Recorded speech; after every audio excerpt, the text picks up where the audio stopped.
আগামী নির্বাচনের পরে বাংলাদেশের অধিকাংশ মানুষ চিকিৎসা ফ্রি পাবে, পড়াশোনা ফ্রি পাবে, বেতনও ফ্রি পাবে, খাওয়া দাওয়া এক পর্যায়ে ফ্রি পাইতে পারে।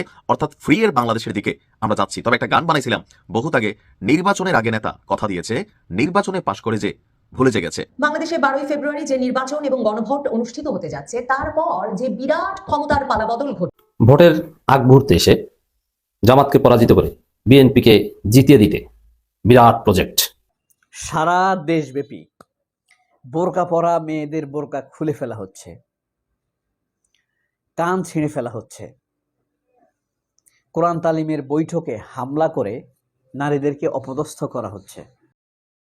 বাংলাদেশে 12ই ফেব্রুয়ারি যে নির্বাচন এবং গণভোট অনুষ্ঠিত হতে যাচ্ছে, তারপর যে বিরাট ক্ষমতার পালাবদল ঘটবে, বাংলাদেশের গণভোটে হ্যাঁ জয়যুক্ত হওয়ার পর যে তাৎক্ষণিকভাবে সংবিধানটি বাতিল হয়ে যাবে, নতুন ধরনের একটা সরকার গঠনের যেসব পরিকল্পনার মধ্য দিয়ে বাংলাদেশের ক্ষমতার কেন্দ্রে থাকা দলগুলো, ব্যক্তিবর্গ বা কোনো একটি বিশেষ গোষ্ঠী যাচ্ছেন, তাতে বঙ্গভবন এবং বাংলাদেশের সর্বোচ্চ সাংবিধানিক পদাধিকারী ব্যক্তি প্রেসিডেন্ট শাহাবুদ্দিন চুপ্পু, তারা যে কতটা গুরুত্বপূর্ণ হয়ে উঠেছেন এবং তাদেরকে একটা সুস্পষ্ট মেসেজ পৌঁছে দেওয়া, 12 তারিখের পর কি করতে হবে, 12 তারিখের পর ঠিক কোন সময় পদত্যাগ করতে হবে, কি ধরনের প্রতিক্রিয়া দেখাতে হবে, এবং রাষ্ট্রপতি শাহাবুদ্দিন চুপ্পু যাতে যে ধরনের ঘটনা ঘটানোর প্রচেষ্টা নেওয়া হবে তাতে কোনো রকম আপত্তি না করেন, কোনো রকম বাধা প্রদানের চেষ্টা না করেন, কিংবা 1972 সালের সংবিধান তাকে যেসব ক্ষমতা দেয় সেসব ক্ষমতা বলে সেনাপ্রধান ওয়াকারুজ্জামানের সঙ্গে মিলে একটা জরুরি অবস্থা জারি সহ কোন রকম অন্য পরিকল্পনায় না যান। সে কারণে বঙ্গভবনে ঢুকে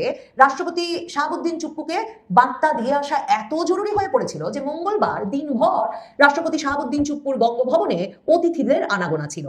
জামায়াতে ইসলামের একটি প্রতিনিধি দল বঙ্গভবনে যাওয়ার ঘোষণা দেয় মঙ্গলবার, যে শনিবার তাদের আমির ডাক্তার শফিকুর রহমানের এক্স হ্যান্ডেল বা টুইটার হ্যান্ডেল হ্যাক করে জামায়াতের আমিরের অ্যাকাউন্ট থেকে কর্মজীবী নারীদেরকে পতিতা ডেকে যে পোস্টটি দেওয়া হয়েছিল, রোববার এসে জামায়াতে ইসলামী দাবি করেছিল যে সেই পোস্টটি হ্যাকিং এর মাধ্যমে হয়েছে। শুধু তাই নয়, সেই হ্যাকিংটি করা হয়েছিল বঙ্গভবনের একটা ইমেইল ব্যবহার করে। বিস্ময়কর ব্যাপার ছিল, মঙ্গলবার যখন তারা জামায়াতে ইসলামীর পক্ষে প্রতিনিধি দল নিয়ে প্রতিবাদ জানাতে বঙ্গভবন গিয়ে উপস্থিত হওয়ার ঘোষণা দিয়েছে, তখনও বাংলাদেশের পুলিশ, বাংলাদেশের গোয়েন্দা পুলিশ, ডিবি, যাদের কাছে গিয়ে আনুষ্ঠানিকভাবে অভিযোগও জানিয়েছিল জামায়াতে ইসলামী, তারা কোনোভাবে সংবাদ মাধ্যমকে জানায় নাই যে তাদের কোনো সন্দেহভাজন ব্যক্তি আছে জামায়াতে ইসলামীর আমিরের অ্যাকাউন্ট হ্যাক করার জন্য। এর সঙ্গে বঙ্গভবনের কোনো সম্পর্ক তারা খুঁজে পেয়েছে কিনা, কিংবা জামায়াতে ইসলামী সরকারকে কোনো আলটিমেটাম দেয় নাই বা জানতে চায় নাই যে কিভাবে সরকার বঙ্গভবনের মতো একটা স্পর্শকাতর জায়গায় বসে একজন সরকারি কর্মকর্তা জামায়াতের আমিরের অ্যাকাউন্ট হ্যাক করছেন, এ বিষয়টা গুরুত্বের সঙ্গে এবং দ্রুততার সঙ্গে, অগ্রাধিকারের সঙ্গে তদন্ত করে দেখছে না।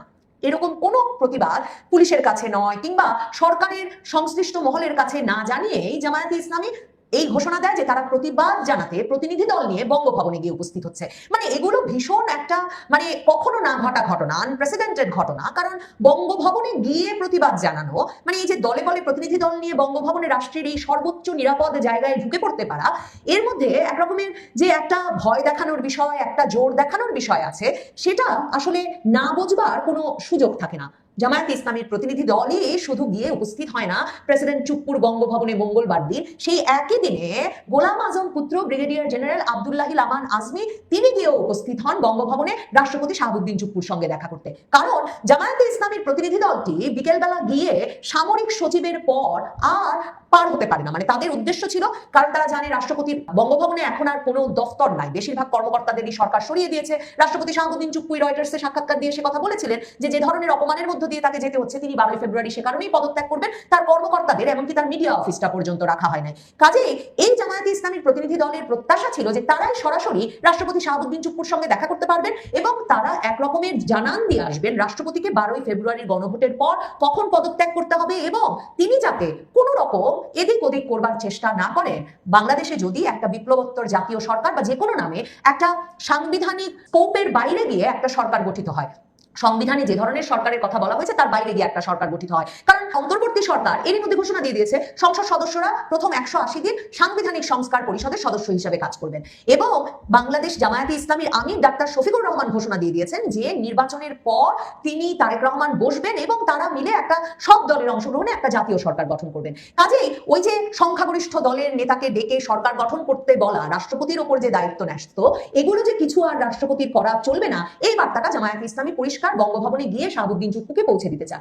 কিন্তু সামরিক সচিবকে পেরিয়ে যেহেতু বঙ্গভবনে রাষ্ট্রপতি শাহাবুদ্দিন চুপ্পুর দেখা পান না জামায়াতে ইসলামীর প্রতিনিধি দলটি, যেই প্রতিনিধি দলটির নেতৃত্ব দিচ্ছিলেন জাতীয় নির্বাচন পরিচালনা ও ডিজিটাল ক্যাম্পেইন টিমের সদস্য ইঞ্জিনিয়ার সিরাজুল ইসলাম, তিনি তখন সামরিক সচিব মেজর জেনারেল মোহাম্মদ আদিল চৌধুরীর সঙ্গে সাক্ষাৎ করে তাদের অভিযোগ জানিয়ে আসেন। শুধু তাই নয়, তারা বেরিয়ে এসে বঙ্গভবনের সাথে সংবাদ মাধ্যমকে বলেন, বঙ্গভবনের সামনে দাঁড়িয়ে যে তারা 24 ঘন্টার আলটিমেটাম দিয়ে এসেছেন রাষ্ট্রপতির কার্যালয়কে, 24 ঘন্টার মধ্যে যেই কর্মকর্তা বঙ্গভবনে বসে কাজ করেছেন তাকে গ্রেফতার করতে হবে। কি তেলেসমাতি দেখেন! সাথে সাথে সেই কর্মকর্তাকে ধরতে ওই রাতেই অভিযান শুরু হয় পুলিশের, গোয়েন্দা পুলিশকে জামায়াত ইসলামী কিন্তু রোববার অভিযোগ করেছে, কিন্তু তারা কিন্তু এতে কোনো সাড়া দেয় নাই। কিন্তু এই আলটিমেটাম ঘোষণার পরে এই খবর আসতে থাকে যে গোয়েন্দা পুলিশ সেই কর্মকর্তাকে ধরতে অভিযান শুরু করেছে এবং তাকে গিয়ে কিনা মানে বঙ্গভবনের কার্যালয়ের এক প্রোগ্রামার ওই সরকারি কর্মকর্তাকে গিয়ে পুলিশ একেবারে তার সরকারি বাসভবনেই পায়, একেবারে যাতে তারা সহজেই গ্রেফতার করে ফেলতে পারে। তাহলে এর আগে বঙ্গভবনে যাওয়ার কেন প্রয়োজন হলো সে প্রশ্ন নিশ্চয়ই জাগে। দেখেন, শুধুমাত্র জামায়াতে ইসলামীর এই দলটি গিয়ে সামরিক সচিব পর্যন্ত যেতে পারার পর এবং রাষ্ট্রপতি চুপ্পুর সাক্ষাৎ পেতে না পারার পর পুলিশের অভিযান মধ্যরাতের পর শুরু হওয়ার আগেই সেখানে গিয়ে উপস্থিত হন জামায়াতে ইসলামীর অত্যন্ত প্রভাবশালী একজন ব্যক্তি, মানে জামায়াতে ইসলামীর রাজনীতির গোলাম আজমের পুত্র ব্রিগেডিয়ার জেনারেল আব্দুল্লাহিল আমান আজমি। এবং ফেসবুকে আব্দুল্লাহিল আমান আজমি নিজে ওই পোস্টটি দিয়ে যে তিনি মহামান্য রাষ্ট্রপতির সঙ্গে সাক্ষাৎ করেছেন, এই পোস্ট দিয়ে তিনি ফেসবুকে লেখেন, আজ মহামান্য রাষ্ট্রপতির সাথে সৌজন্য সাক্ষাৎ করতে গিয়েছিলাম। আমার লেখা বিভীষিকাময় আয়নাঘর, আমার বাবাকে নিয়ে সচিত্র, প্রায় 2000 ছবি সম্বলিত বই, প্রেরণার পরশমণি এবং আমার বাবার লেখা আত্মজীবনী, জীবনে যা দেখলাম 9 খণ্ড উপহার দিয়ে এলাম। তিনি খুব আগ্রহ সহকারে নিলেন এবং উল্টে পাল্টে দেখলেন। উনার মূল্যবান সময় থেকে আমাকে অনেক সময় দেওয়ার জন্য মহামান্য রাষ্ট্রপতির প্রতি আন্তরিক কৃতজ্ঞতা জানাচ্ছি। আমার মনে হয় বাংলাদেশের কোনো সুস্থ মস্তিষ্কের মানুষ বিশ্বাস করবেন না ব্রিগেডিয়ার জেনারেল আব্দুল্লাহিল আমান আজমি যখন আন্তর্জাতিক অপরাধ ট্রাইব্যুনালে তাকে আয়নাঘরে আটকে রাখার জন্য সাক্ষ্য দিচ্ছেন, রবিবারে সাক্ষ্য দিয়েছেন, সোমবারে সাক্ষ্য দিয়েছেন, আবারও জেরার মুখোমুখি হতে বৃহস্পতিবার আন্তর্জাতিক অপরাধ ট্রাইব্যুনালে যাবেন তিনি। এরকম একটা সপ্তাহে তিনি শেখ হাসিনা সরকারের রাষ্ট্রপতি শাহাবুদ্দিন চুপ্পু, যিনি শেখ হাসিনার প্রতি অত্যন্ত অনুগত ছিলেন, যিনি নিজে একজন মুক্তিযোদ্ধা, 1975 সালে বঙ্গবন্ধু হত্যার পরেও বঙ্গবন্ধুর রাজনীতির প্রতি আনুগত্য এবং বঙ্গবন্ধুর সঙ্গে ঘনিষ্ঠতার কারণে তিনি জেলও খেটেছেন।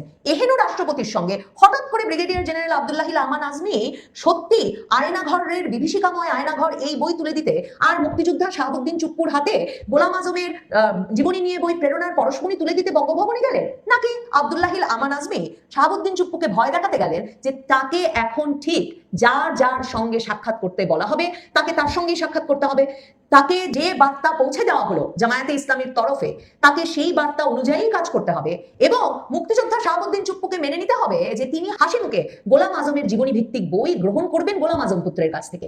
গোলাম আজম পুত্র ব্রিগেডিয়ার জেনারেল আব্দুল্লাহিল আমান আজমি 2016 সাল থেকে তার অভিযোগ তিনি সেনা গোয়েন্দা সংস্থা পরিচালিত যে বন্দিশালা আয়নাঘর নামে পরিচিত সেখানে আটক ছিলেন 2024 সালের আগস্ট পর্যন্ত।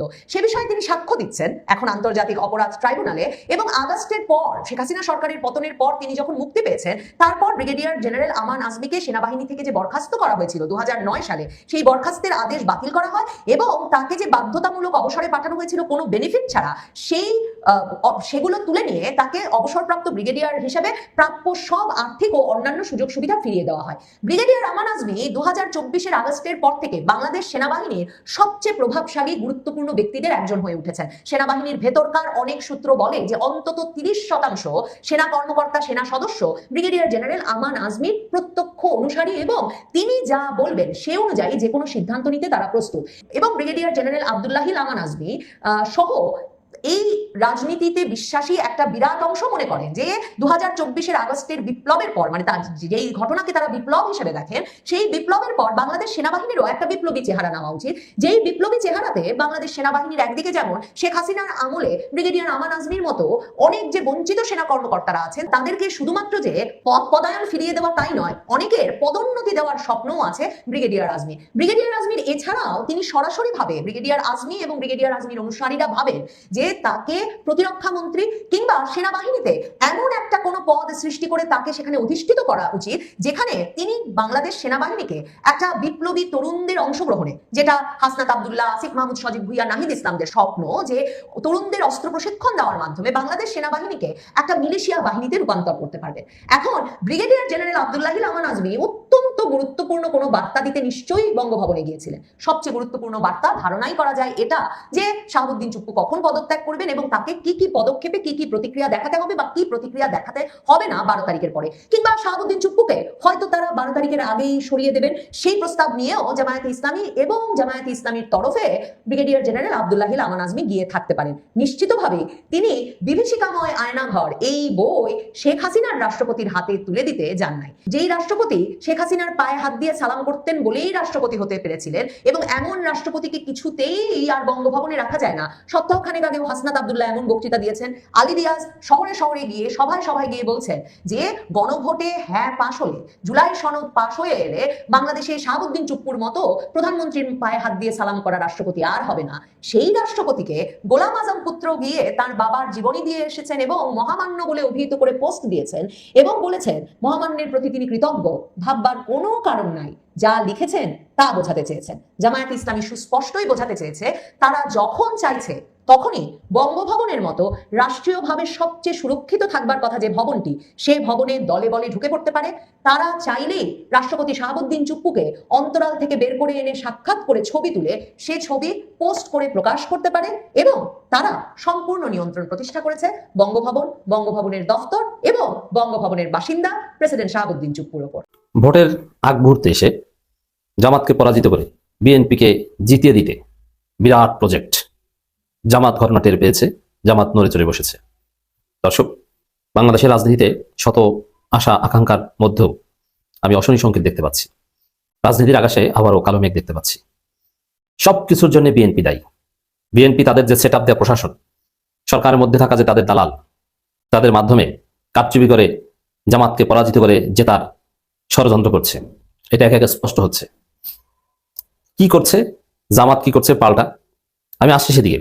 তবে বলে দিই, এত রক্ত, এত শাহাদাত, এত বড় 24-এর বিপ্লব, এরপরে বাংলাদেশে কোনো কারচুপি নির্বাচন হতে পারে, কিন্তু সেই নির্বাচনের মাধ্যমে ক্ষমতা হস্তান্তর সম্ভব নয়। নির্বাচন অসুষ্ঠু হতে পারে, এটা আমি বিশ্বাস করি। বিএনপি ভোট চুরি করতে পারে, জামাতের ভোটারদের ভয়ভীতি দেখিয়ে ভোট কেন্দ্রে যাওয়া থেকে নিবৃত্ত করতে পারে। I do believe it. But এভাবে যে নির্বাচন হবে, সেই নির্বাচনের মাধ্যমে কোনো ক্ষমতা হস্তান্তর হবে না। সেই নির্বাচন বাতিল করতে বাধ্য হবে ইউনূস সরকার। কারণ সরকারটা তো ইউনূস সরকার, প্রশাসন বিএনপির পক্ষে, কিন্তু সরকারটা তো ইউনূস সরকার। এই সরকারের একটা অংশ, ছোট্ট 4-5 জন উপদেষ্টা আছে বিএনপির পক্ষে, কিন্তু পুরো সরকার ইউনূস তো নিরপেক্ষ। বরং ইউনূসের এনসিপির প্রতি একটা ইমোশন রয়েছে। অতএব এনসিপি যেহেতু জামাতের সাথে আছে, আর ক্ষমতা হস্তান্তরের বিষয়টা তো নির্ভর করে ইউনূসের উপর, অতএব কারচুপি নির্বাচন হলেও তার মাধ্যমে ক্ষমতা হস্তান্তর হবে না। আর নির্বাচন যদি হয়, সেই নির্বাচন যদি বাতিল করতে হয়, ক্ষমতা হস্তান্তর যদি না হয়, তাহলে মূল বিপদটা কিন্তু বিএনপি পড়বে। কারণ যারা কারচুপি করেছে তাদের বিরুদ্ধে অভিযান পরিচালিত হবে, এরপরে স্থানীয় সরকার নির্বাচন শুরু হবে এবং চাঁদাবাজদের বিরুদ্ধে অভিযান শুরু হবে, তখন বিএনপি বেকায়দায় পড়বে। অতএব বিএনপির জন্য ভয়ানক বিপদ অপেক্ষা করছে। অতিরিক্ত গরম খেতে যে মুখ পুড়ে যাবে। হ্যাঁ, এটা যদি এরকম হতো যে নির্বাচনটা বিএনপি সরকার অধীনে হচ্ছে, যেরকম আওয়ামী লীগ সরকারের অধীনে 2014, 18 এবং 24 সাল নির্বাচন হয়েছে, যদি এরকম হতো, তাহলে বিষয়টা দাঁড়াতো যে নির্বাচন কোন রকম হয়ে গেলে বিকাল 4টা-5টা বাদলে আর কোনো কথা নাই, সরকার হয়ে গেছে। ভোট কারচুপি হোক 5% পড়ুক আর 6% পড়ুক, কোনো ব্যাপার না, নির্বাচন হয়ে গেলেই ঘটনা শেষ। কিন্তু এটা কিভাবে সম্ভব হতো যদি এখন বিএনপি সরকার অধীনে নির্বাচন হতো? কিন্তু এটা কেন সম্ভব না? নির্বাচন হয়ে গেল, কারণ ইউনূস সরকার অধীনে নির্বাচন হচ্ছে।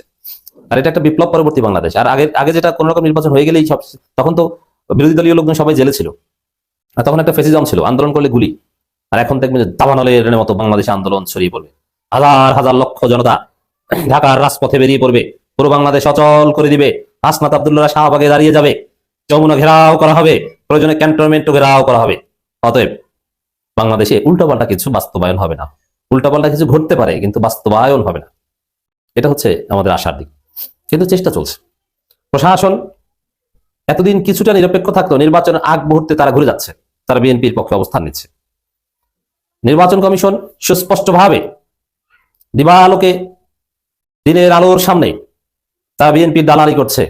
তারা বিএনসিসি ক্যাডেট নির্বাচনে কাজে লাগাবে না বলছে, আবার বডি ক্যামেরা, সিসি ক্যামেরা এগুলোরও বিরোধিতা করেছিল, এবং সরকারের পক্ষ থেকে সরাসরি হেল্প করা হচ্ছে, রাষ্ট্রপতির কার্যালয় থেকে হেল্প করা হচ্ছে জামাতকে বিতর্কিত করতে, জামাত নেতাদের আইডি হ্যাক করতে। এই বিষয়ে কথা বলতে জামাতের একটা প্রতিনিধি দল রাষ্ট্রপতির কার্যালয়ে গিয়েছে। সেখানে যে রাষ্ট্রপতির কার্যালয়কে জামাতের 24 ঘন্টার আলটিমেটাম। এই 24 ঘন্টার আলটিমেটাম কেন দিয়েছে? যে পরিস্থিতি খারাপ, ওদেরকে আলটিমেটাম দিয়ে ঘাট ধরে সোজা না করলে কাজ হবে না। ওরা উল্টোপাল্টা করছে, পরিস্থিতি ঘোলাটে করছে, নির্বাচনের আগ মুহূর্তে পরিস্থিতি ঘুরিয়ে দেওয়ার চেষ্টা করছে, জনবিচ্ছিন্ন বিএনপিকে জেতানোর ষড়যন্ত্র করছে। মূলত বঙ্গভবন নিয়ন্ত্রণ হচ্ছে ভারত থেকে, কারণ বঙ্গভবনের চাবিকাঠি ভারত, আর ভারত জামাতের বিরুদ্ধে যে কোনো কিছু করতে পারে, এটা তো অনুমেয়। তবে জামাত যদি ভারতের এসব ষড়যন্ত্র উপেক্ষা করে ক্ষমতায় আসতে পারে জনগণের ভোটে, তাহলে ভারত বুকে পাথর চাপা দিয়ে মেনে নিতেও বাধ্য হবে, এটাও আমরা জানি। এই ঘটনাটা দেখেন, এই যে জামাত 24 ঘন্টা আলটিমেটাম দিয়েছে, কারণ জামাত বুঝতে পারছে যে অবস্থা খারাপ। জামাতকে মেকানিজম করে প্রশাসনের মাধ্যমে অতি সূক্ষ্মভাবে হারিয়ে দেওয়ার চেষ্টা চলছে, কিন্তু পারবে না। কেন, কি হবে, ওটা তো আমি বললাম, অত টেনশনের কিছু নাই। জামাত ইসলামের আমির ডাক্তার শফিকুর রহমানের এক্স আইডি হ্যাক করে আপত্তিকর পোস্ট দেওয়ার সঙ্গে বঙ্গভবন কর্মকর্তার ইমেইল ব্যবহারের বিষয়ে তথ্য জানাতে 24 ঘন্টা আলটিমেটাম দিয়েছে দলটি। এই সময়ের মধ্যে সন্তোষজনক জবাব না পেলে পরবর্তী নতুন পদক্ষেপ নেওয়ার কথা জানিয়েছে জামাত। জামাত গিয়েছিল, কিন্তু তাদেরকে যথাযথ কোনো উত্তর দেয়নি। ধরা পড়েছে চোর, কিন্তু চোর কথা বলছে না, কারণ এই চোর এমন সিকিউর, ওইখানে যে আপনি চাইলে জবাবদিহি করতে পারবেন না। তারা কোঅপারেট করছে না বঙ্গভবন থেকে, যে কিভাবে কি হচ্ছে তারা বলছে না, তারা ব্যাখ্যা দিচ্ছে না। মানে আসলে ওই চোর জড়িত, বঙ্গভবন জড়িত জামাতের বিরুদ্ধে ষড়যন্ত্রের সাথে, কিন্তু জামাতের প্রতিনিধি দল গিয়েছে, কিন্তু তেমন একটা গুরুত্ব দিচ্ছে, এড়িয়ে যাওয়ার চেষ্টা করছে। না, এনসিপি আছে এখানে, তোমার গণভবন যেই শিবির দখল করে যেসব বঙ্গভবন চুরমার করে দিতে সময় লাগে না। অতএব যদি নির্বাচন সুষ্ঠু না হয়, তাহলে এই বঙ্গভবন কিন্তু থাকবে না, এই চুপ্পুটুপু থাকবে না। জামাতের একটি প্রতিনিধি দল বঙ্গভবনে গিয়ে সংশ্লিষ্ট সঙ্গে আলোচনার পর আলোচনা করেছে, কিন্তু আলোচনায় তার সন্তোষজনক কোনো জবাব দেয়নি এবং কোঅপারেশন করেনি, কোন রকম সাক্ষাৎ দিয়েছে। প্রেস ব্রিফিং এ জামাতের জাতীয় নির্বাচন পরিচালনা কমিটি ও ডিজিটাল ক্যাম্পেইন টিমের সদস্য ইঞ্জিনিয়ার সিরাজুল ইসলাম বলেন, গত 31 জানুয়ারি জামাতের আমির ডাক্তার শফিকুর রহমানের এক্সআইডি হ্যাক করে বিকাল 4:47-37 নারী বিদ্বেষী অনাকাঙ্ক্ষিত একটি পোস্ট করা হয়। বিষয়টি টের পাওয়ার সঙ্গে সঙ্গে আমাদের আইটি টিম চেষ্টা করে 5:09 তার পাসওয়ার্ড পরিবর্তন করে। অথচ এই যে 4:37 থেকে 5:09, এর মানে অল্প কয়েক মিনিটের ঘটনা। এই অল্প কয়েক মিনিটকে 9 ঘন্টা বানিয়ে দিয়েছে বিএনপির গুজব টিমের মুখপাত্র সাবেক শিবির মাহদি আমিন, সাবেক শিবির এবং সাবেক আওয়ামী লীগ দুটি। তো দর্শক, থানায় জিডি করা হয়েছে, সংবাদ সম্মেলন করা হয়েছে, কিন্তু থানাও এই বিষয়ে কোনো রহস্য উদ্ধারণ করছে না। এটা যে হ্যাক হয়েছে, এটা পুলিশের পক্ষ থেকে ক্লিয়ার স্টেটমেন্ট দিয়ে জানানো কোনো ব্যাপার না, এতক্ষণ জানানো যেত। কিন্তু বিএনপি থামিয়ে রেখেছে যে না, এটা নিয়ে আমরা একটু অপরাজনীতি করি। থানা যদি অথবা পুলিশ যদি স্পষ্ট প্রেস কনফারেন্স করে তাদের তদন্ত জানিয়ে দেয় যে না, এটা হ্যাক হয়েছিল, এইভাবে এরা জড়িত, তাহলে তো বিএনপির অপরাজনীতি থাকে না। কিন্তু বিএনপি থানা কেমন ভাবে চাপ দিচ্ছে, নির্বাচনের আগে এর কুলকিনারা যেন বের না করো, এভাবে জামাতের বিরুদ্ধে মহা ষড়যন্ত্র চলছে, কিন্তু লাভ নেই। হয় সুষ্ঠু নির্বাচন, নইলে আরেকটা বিপ্লব। সারা দেশব্যাপী বোরকা পরা মেয়েদের বোরকা খুলে ফেলা হচ্ছে, কান ছিঁড়ে ফেলা হচ্ছে, কোরআন তালিমের বৈঠকে হামলা করে নারীদেরকে অপদস্থ করা হচ্ছে। গাজীপুরে বিজনেসম্যান এক নারীকে পিটিয়ে হত্যা করা হয়েছে চাঁদা না দেওয়ার কারণে। তিনি নারী উদ্যোক্তা, বিজনেসম্যান, ব্যবসা করতেন। নিজের দলের শত শত নারীদেরকে ধর্ষণ করেছে। গণধর্ষণের আসামিকে পাশে বসিয়ে ধানের শীষের ভোট চাইছে।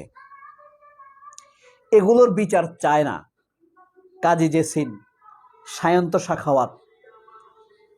ওই যে জার্মানে দেখবেন একটা আপু ভিডিও বানায় না, উনি বলছে জামায়াত ক্ষমতায় আসলে আপনি আর ভিডিও বানাতে পারবেন না, আপনাকে পর্দা বানাতে হবে, পর্দা করতে হবে। উনি কি বলছে জানেন? রুবাবা, ওনার নাম রুবাবা, খুব সুন্দরী আপু, ভালো, খুব ক্রিস্টাল মেন্টালিটি, মানে স্বচ্ছ মনের অধিকারী। তিনি বলছেন বাংলাদেশ যদি ভালো হয়ে যায়, আমার ভিডিও বানানোর দরকার নাই, আমি পর্দা করা শুরু করে দিব, কোনো সমস্যা নাই, তবু জামায়াত আসুক, ওরা দুর্নীতি করবে না, ওদের হাতে দেশ নিরাপদে থাকবে। কিন্তু দেখেন, এই যে দেশের প্রত্যন্ত অঞ্চলে, এই যে গ্রামে গঞ্জে নারীদের উপরে নির্যাতন হচ্ছে, টকশোতে এই বিষয়ে আলোচনা হয় না। অর্থাৎ এগুলা করা যাবে, এগুলা অপরাধ না। কিন্তু আমি যদি ডাক্তার শফিককে বলি, কালকে একটা টকশোতে এনসিপির যুগ্ম মুখ্য সচিব সালেউদ্দিন শিপাতকে কয়েকজনে মিলে ঝেঁকে ধরেছে। ফ্যাসিবাদী নেত্রী, জাসদের নেত্রী কাজী জেসিন, সায়ন্ত সাখাওয়াত, ঠিক আওয়ামী লীগের আমলের মতো একদম ঝাপটাই ধরেছে। দেখেন, একটু শুনে আপনাদেরকে। এই যে দেখতে পাচ্ছেন টকশোটা চলছে, এখানে কাজী জেসিন আছে, বিএনপি যে জামাতের নারী কর্মীদের উপর হামলা করতেছে এটা নিয়ে একটা আপনি নিন্দা জানাই রাখেন। যারা ধর্মের ব্যবসা করে, বেহেশতের টিকিট বিক্রি করে, হিজাব পরে অপকর্ম করে, তাদেরকে স্থানীয় জনতা বাধা দিচ্ছে, বাধা ও তাহলে ঠিক আছে, আপনি পুলিশে দায়িত্ব নিবে না, স্থানীয় জনতা পুলিশে মারতে পারে, দায়িত্ব নেবে, বিএনপি মারতে পারে। ধর্মের অপব্যবহার করছে। দেখেন সিফাত বলছে যে মসজিদে হামলা হচ্ছে, নারীর কান টেনে টেনে ছিঁড়ে ফেলেছে, হিজাব খুলে ফেলেছে, এসব জন্য একটা নিন্দা জানান অন্তত।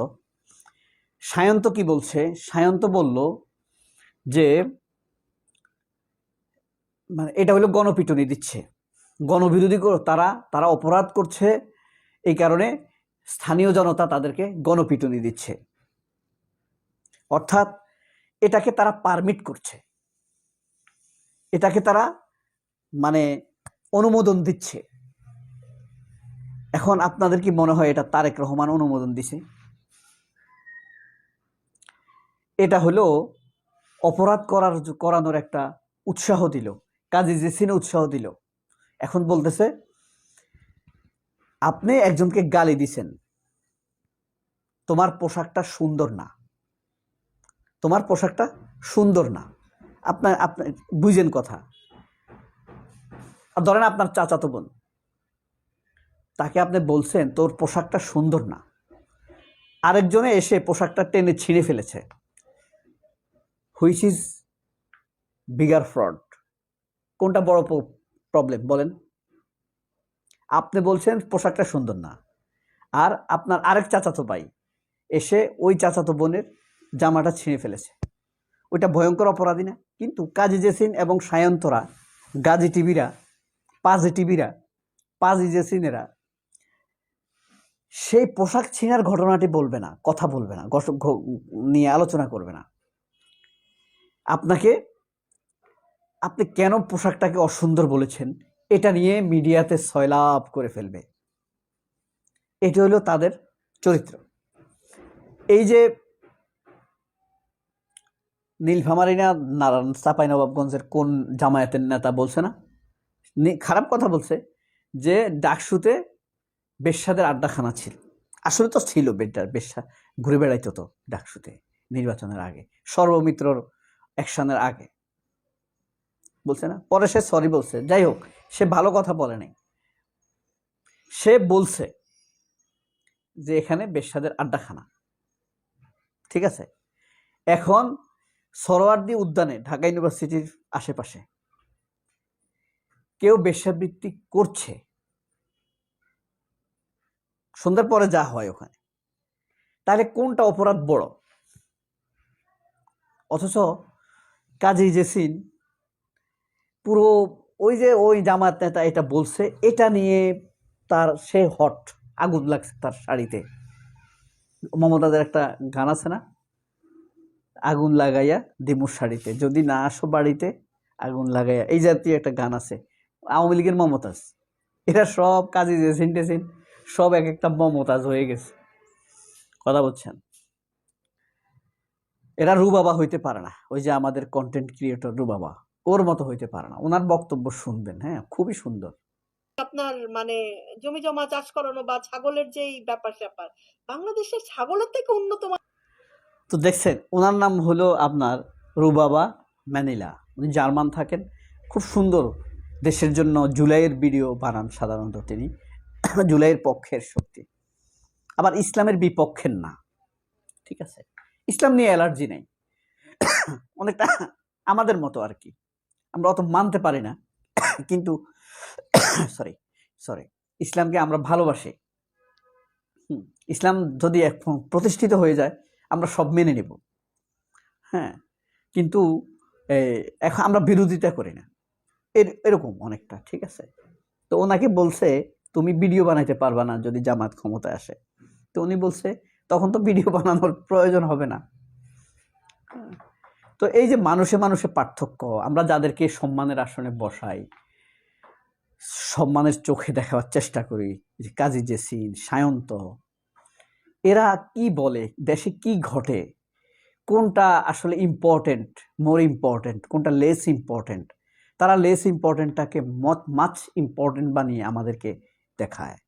আর যেটা ইম্পর্টেন্ট, যেটা আলোচনায় আসা দরকার, বিচার হওয়া দরকার, সেই সব ঘটনাকে তারা ঢেকে রাখে, আড়াল করে রাখে আমাদের থেকে।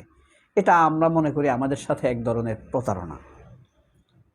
এদের বিচার আসলে প্রকৃতি করবে, কোনো না কোনোভাবে হয়ে যায় এসব বিচার। এই যে বালের মহিউদ্দিন, খালের এদের এখন দেখে কেউ? দেখেন না? একসময় কাজী জেসিনরা এমন হয়ে যাবে। বিচার সবসময় জেলে গিয়ে হবে তা না, রাস্তার উপরে থাপড়াই তাকে জুতা মেরে দিতে হবে এমনও না। এমন বিচার হয়, আপনি ধরেন এই যে নির্বাচন কমিশনার রাকিব, যত জুতার মালা দিয়ে তাকে, তার নইলে ফাঁসি হবে। কিন্তু এই যে তুই একটা চিফ ইলেকশন কমিশনার ছিলি, নিচ হীন জাত, হারাম খাইছস, আল্লাহ তোকে অপমানিত করে নাই। তোর মেয়ে ছেলেরা আজীবন মানুষকে মুখ দেখাইতে পারবে। কাজী জেসিনদের এরকম হবে, দেখবেন জুলকারনাইন সায়েরদের এরকম হবে। ঠিক আছে, অলরেডি শুরু হয়ে গেছে। সবাই অনেক ভালো থাকবেন। আল্লাহ।